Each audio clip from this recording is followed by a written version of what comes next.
আসসালামু আলাইকুম। আমি এখন অবস্থান করছি ঠাকুরগাঁও জেলার রানীশংকোল উপজেলার বিষ্ণুপুর গ্রামে। এই গ্রামের একজন চাষি আমাদের আনন্দ বরবটি চাষ করছে, করার পর তার কাছে কেমন লাগছে সেটা আমরা জানার জন্য তার জমিতে এখন অবস্থান করতেছি। ইরশাদ ভাই, জি ভাই, কেমন আছেন? আলহামদুলিল্লাহ। আপনার কাছে আমি জানতে চাচ্ছিলাম যে আপনি যে আমার আনন্দ বরবটি চাষ করছেন, আপনার কাছে চাষ করার পর এ পর্যন্ত কেমন মনে হচ্ছে একটু জানতে চাচ্ছিলাম। এই আনন্দ বরবটি মালিক সিটের বরবটি আবাদ করে আমাকে খুব ভালো লাগতেছে। আমি যেটুকু করছি এর থেকে যদি আরও আমি বেশি করতাম তো আমাকে আরও খুব ভালো লাগতো। তো এই বরবটি খুব ভালো জাতের বরবটি।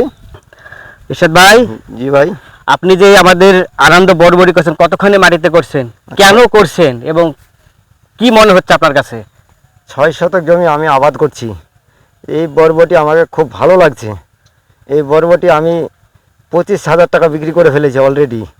এখনও আরও মনে হয় যে আরও 1 মাস আমার গাছ লাস্টিং করবে। এর আগে কতদিন বয়স হয়েছিল? এর আগে বয়স 110 দিন হয়ে গেছে বয়স। 110 দিন হয়ে গেছে, আবার আরো 1 মাসের মতো আপনি আশা করতেছেন? আশা করতেছি আরও 1 মাস বয়স যাবে, আমার বরবটি লাস্টিং করবে। তাহলে আর কত বিক্রি হতে পারে তারপরে 1 মাসে যদি বিক্রি করে? আনুমানিক আরও 10,000 টাকা বিক্রি করা যেতে পারে। আলহামদুলিল্লাহ, আরো 10,000 টাকা হইতে পারে। আচ্ছা ইরশাদ ভাই, একটু দেখি বরবটি কেমন হয়েছে, দেখি দেখি দেখি। ওয়াও, কেমন হয়েছে ইরশাদ ভাই? খুব ভালো হয়েছে। কালার কেমন মনে হচ্ছে আপনার কাছে? কালার খুব বাজারের সেরা কালার। সেরা কালার, অন্য বরবটির চেয়ে ভালো না? বিক্রি করতে খুব মজা হয়, রাস্তাতেই টানাটানি করে আলহামদুলিল্লাহ, কাস্টমারে। ভালো জাতে ভালো বসেছে না? খাটো জাতের বরবটি এবারে আমি প্রথম আবাদ করলাম। আর খাটো জাতের বরবটিতে আমার লাভ একটাই, ঝাঙের কোনো খরচ নাই।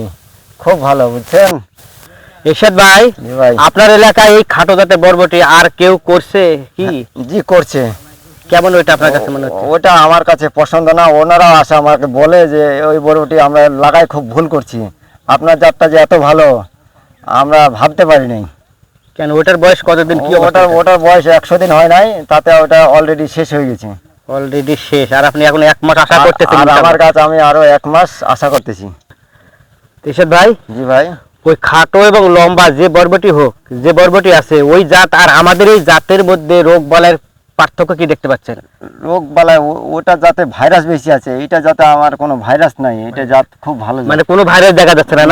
না, কোনো ভাইরাস নাই। আর ওগুলাতে হলুদ হলুদ গোটা গোটা ঝাংটা হলুদ হয়ে যায়। ভাইরাস টেকসই কেমন হয়? ওটা বেশি না এটা বেশি? ওটা টেকসই ওটাই কম, এটাই টেকসই বেশি। এটা আপনার কাছে টেকসই বেশি মনে হচ্ছে? হ্যাঁ। ইরশাদ ভাই, উঠি দেখি আরো গাছ দেখি আপনার। ওই তো সব গাছে তো খালি বরবটি আর বরবটি দেখছি ইরশাদ ভাই। এতদিন বয়স হয়েছে তারপরে দেখেন না আবার নতুন কত জোয়ার আসছে। ইরশাদ ভাই, আপনি এ পর্যন্ত কতদিন পর থেকে হারভেস্টটা শুরু করছিলেন আপনি? আমি প্রথমত 60 দিনের মাথা থেকে আমি তোলা শুরু করছি। কয়দিন পর উঠান? সপ্তাহে 3 দিন পর পর তুলি আমি। 3 দিন পরে, তার মানে সপ্তাহে 2 দিন? সপ্তাহে 2 দিন তুলি। মানে যেদিন উঠান কত কেজি করে ওঠে আপনার? 40 কেজি উঠে, 45 কেজি উঠে, 50 কেজি উঠে। ও 40, মানে মিনিমাম 40 থেকে 50 কেজির মধ্যে ওঠে। বাজার কেমন পান? বাজার প্রথমত পাইছি আমি 70, 72, 73 টাকা কেজি পর্যন্ত পাইছি। তারপরে 60 টাকা পাইছি, তারপরে আনুমানিক 50 পাইছি, এখন 35। তারপরে আবার আপনার কাছে কেমন মনে হচ্ছে দামের দিক দিয়ে? খুব ভালো, খুবই ভালো। ইরশাদ ভাই, জি ভাই, আপনি যে 6 শতক এটা করছেন, এ পর্যন্ত কত টাকা খরচ হয়েছে এবং কত বিক্রি করছেন একটু জানতে পারি? এই পর্যন্ত আমার খরচা 2000 টাকা খরচা হয়েছে, সব মিলে 20-30 সব মিলে। আর বিক্রি হয়েছে এ পর্যন্ত কত টাকা? বিক্রি হয়ে গেছে আপনার 25,000। 25,000? জি, আলহামদুলিল্লাহ। আরো কেমন আশা করতেছেন? আরো আমি 10,000 টাকার আশা করতেছি। ইরশাদ ভাই, জি ভাই, আচ্ছা এই বরবটি যারা চাষ করবে বা চাষ করার ইচ্ছা পোষণ করছে, তাহলে রোপণ বা বপন পদ্ধতিটা কিভাবে লাগাবে একটু জানতে পারি? জমি তৈরি করার পর থেকে? এটা জমি তৈরি করার পর সারি থেকে সারি হবে আপনার 27 ইঞ্চি। ও গাছ মানে সারি থেকে সারি ইঞ্চি 27 ইঞ্চি, আর গাছ থেকে গাছ এমনি আপনার হবে 12 ইঞ্চি। গাছ গজানোর পরে করণীয় কি?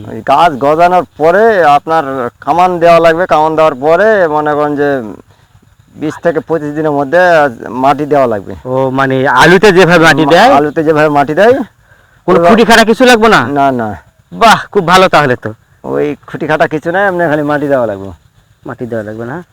সার আপনার হয়তো পটাশ, ফসফেট, ইউরিয়া এগুলা দিয়ে বাঁধে দিতে হবে। গোড়াটা বাঁধে দিয়ে ছাড়ে দিতে হবে থাকলো। তারপরে আপনার পরে কীটনাশক স্প্রে করা লাগবে।